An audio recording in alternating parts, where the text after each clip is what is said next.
तो चलिए दोस्तों मैं आपको बताता हूँ। देखिए कुछ समय पहले अभी मेरे पास किसी का कॉल आया था। उन्होंने मुझे बताया कि सर मेरे साथ एक प्रॉब्लम है। मेरे साथ प्रॉब्लम यह है कि मेरा कुछ जो सामान है वो मेरी वाइफ के यहाँ पर पड़ा हुआ है और मेरी वाइफ उस घर में रह रही है और उस सामान में मेरे बहुत सारे डॉक्यूमेंट्स हैं जो कि ऑफिशियल हैं। मेरे एजुकेशन के डॉक्यूमेंट है, मेरा पैन कार्ड है, मेरा पासपोर्ट है, लाइक इस तरह के इंपॉर्टेंट डॉक्यूमेंट्स उनके वहां पर थे। अब दोस्तों समस्या यह है कि वो अपने डॉक्यूमेंट्स को लेकर के आना चाहते हैं क्योंकि उन्हें अपनी कंपनी में इसकी जरूरत है। लेकिन इशू ये कि वाइफ की तरफ से लगातार उनको धमकाया जा रहा है और उनको पूरा विश्वास है कि अगर वो वहां पे गए तो वाइफ पुलिस को बुला लेगी, क्योंकि पहले भी इस तरह के हादसे हो चुके हैं। और अगर पुलिस को बुला लेती है तो जाहिर सी बात है उनके ऊपर इल्जाम लग जाएगा कि उन्होंने अपनी वाइफ को हिट किया है या कुछ और वो फंस जाएंगे। तो ऐसे केस में वो क्या करे, क्योंकि उनको तो डॉक्यूमेंट्स चाहिए। ऐसे ही दोस्तों और एक परिस्थिति हो सकती है कि जब आपकी वाइफ के पास आपके बच्चे निवास कर रहे हो और ऑब्वियसली एक लव एंड अफेक्शन के चलते काफी समय से आप अपने बच्चों से नहीं मिले और आपका मन है कि आप अपने बच्चों से मिले। और या फिर ऐसा हो सकता है कि बच्चे का कोई बर्थडे आ रहा हो, तो ऑब्वियसली हर फादर चाहता है कि बर्थडे बच्चे के साथ सेलिब्रेट किया जाए। लेकिन जो वाइफ है वो आपको बिल्कुल भी अलाउ नहीं करती और आपके मन में ये डर है कि अगर आप वहां पर चले गए तो आपके ऊपर वो मुकदमा कायम करवा देगी किसी न किसी धाराओं में। तो ऐसे में दोस्तों क्या करें? अब एक तरीका तो है कि आप चुप करके बैठ जाएं और अपनी जितनी भी हसरतें हैं उसको दिल में दबा लें। दूसरी चीज ये है दोस्तों, अगर डॉक्यूमेंट्स वाला केस है तो वहां तो आप ये भी नहीं कर सकते, क्योंकि बिना डॉक्यूमेंट्स तो आप आगे बढ़ नहीं पाओगे। तो डॉक्यूमेंट्स तो आपको चाहिए। अब ऐसे में आदमी क्या करे, ये एक बहुत बड़ी समस्या उसके सामने आ गई।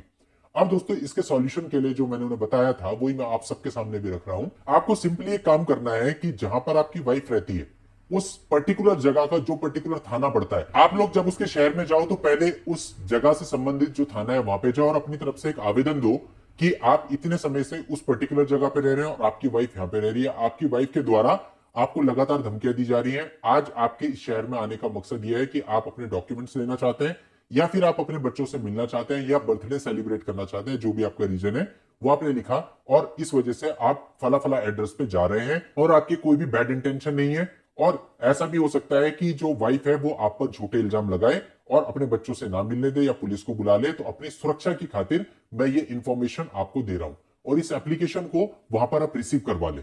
और साथ ही दोस्तों एक एप्लीकेशन या इसी की कॉपी आप एक हायर ऑफिशियल को भी भेज दें। पर्टिकुलर जगह के जो एसएसपी साहब हो या डीएसपी साहब हो उनको जो है आप ये एप्लीकेशन भेज दें। यदि आप खुद नहीं जा सकते हैं या एसएसपी साहब का जो कार्यालय है वो उस जगह से दूरी पे है, तो आप उनके ईमेल पे डाल दें, वो ऑन रिकॉर्ड आ जाएगा। बल्कि ईमेल पे डाला हुआ ज्यादा सुरक्षित होगा, क्योंकि उस पर जनरली तुरंत संज्ञान लिया जाता है और एसएसपी साहब की और डीएसपी साहब की या और कोई ऑफिशियल हायर ऑफिशियल होते हैं, इनकी ईमेल आईडी आपको बड़ी ही आसानी से गूगल पर मिल जाती है अगर आप सर्च करते हैं। तो वहां पर आप ये इंफॉर्मेशन दे दें, एक लोकल थाने में दे दें और उसके बाद एक कैमरा लगा करके अपनी पॉकेट पे अपने कॉलर में अपने घर चले जाएं। कैमरा इसलिए दोस्तों ताकि पूरी घटना आपके पास एटलीस्ट रिकॉर्ड भी रहे और उसके बाद जाकर के आप अपने डॉक्यूमेंट्स ले लें या अपने बच्चों से मिल लें या बर्थडे सेलिब्रेट कर लें, जैसा भी है। देखिए थोड़ा रिस्क तो जीवन में लेना ही पड़ता है। बिना रिस्क के तो फिर कुछ भी नहीं हो सकता। कोई भी स्टेप कोई भी आदमी नहीं बढ़ा सकता अगर वो ये सोचेगा कि मेरे ऊपर रिस्क है और मुझे नहीं बढ़ना। टाइम ऐसे ही खराब होता रहेगा। बच्चों से आपकी जो बॉन्डिंग है वो तो टूटी जाती है कुछ समय के बाद।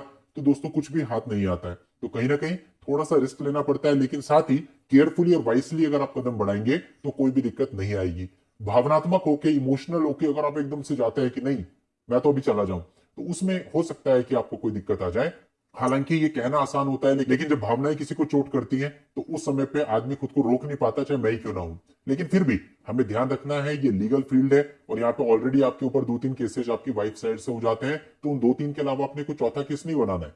तो इसलिए थोड़ा सा केयरफुल रहने की जरूरत है। और जो मैंने आपको तरीका बताया इस तरीके से अगर आप चलते हैं और प्रॉपर वे में जाकर के अपना सामान ले आते हैं, बच्चों से मिलाते हैं, तो बहुत चांसेज हैं कि आपको कोई दिक्कत नहीं आएगी। अगर वो 100 नंबर पे फोन करके पुलिस को बुलाती भी है तो कुछ घंटे पहले ही आप पुलिस स्टेशन होके आए हैं और वो जो आपने एप्लीकेशन दी है उसकी कॉपी, रिसीविंग कॉपी भी आपके पास होगी, तो वो सब आप पुलिस को दिखा सकते हैं कि सर मैं इसीलिए सुबह पुलिस स्टेशन आया था। तो जनरली कोई दिक्कत आपको होगी नहीं।